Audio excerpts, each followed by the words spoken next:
आज हम त्रिकोणमितीय को जानेंगे। त्रिकोणमिति होता क्या है? तो त्रिकोणमिति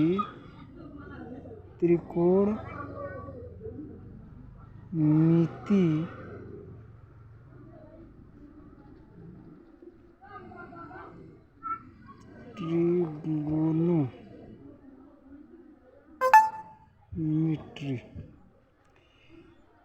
हिंदी में कहते हैं त्रिकोणमिति, इंग्लिश में कहते हैं इसको ट्रिगोनोमेट्री। अब इसमें होता क्या है कि त्रिकोण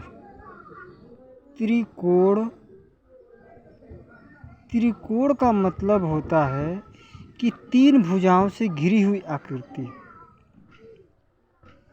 तीन भुजाओं से घिरी हुई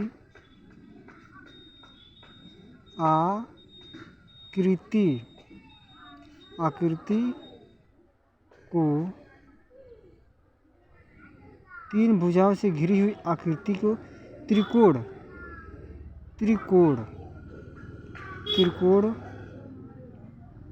कहते हैं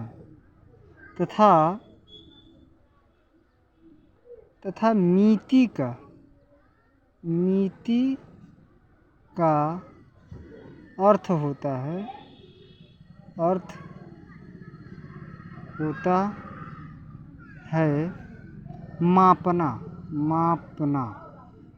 मापना।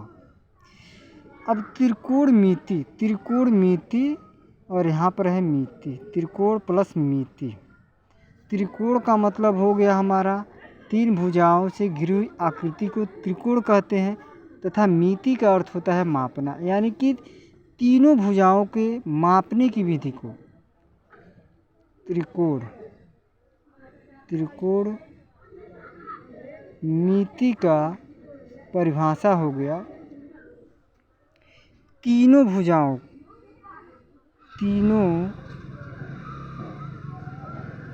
मापने की विधि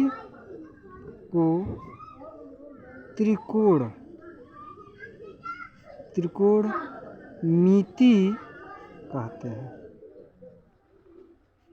हैं।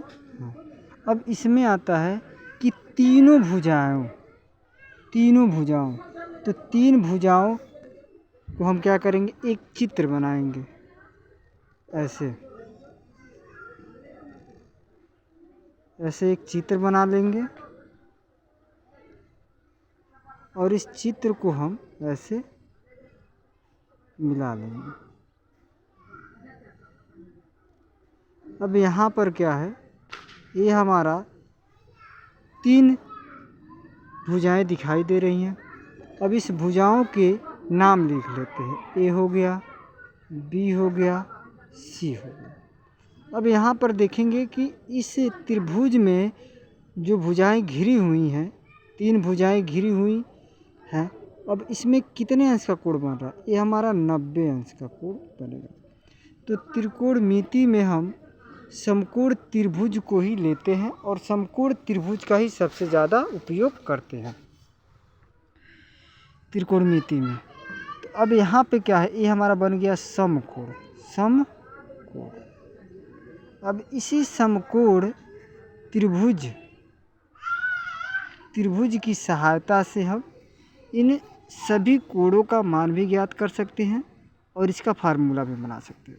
होता क्या है, जैसे में इसके त्रिकोणमिति के 6 अनुपात होते हैं। त्रिकोणमिति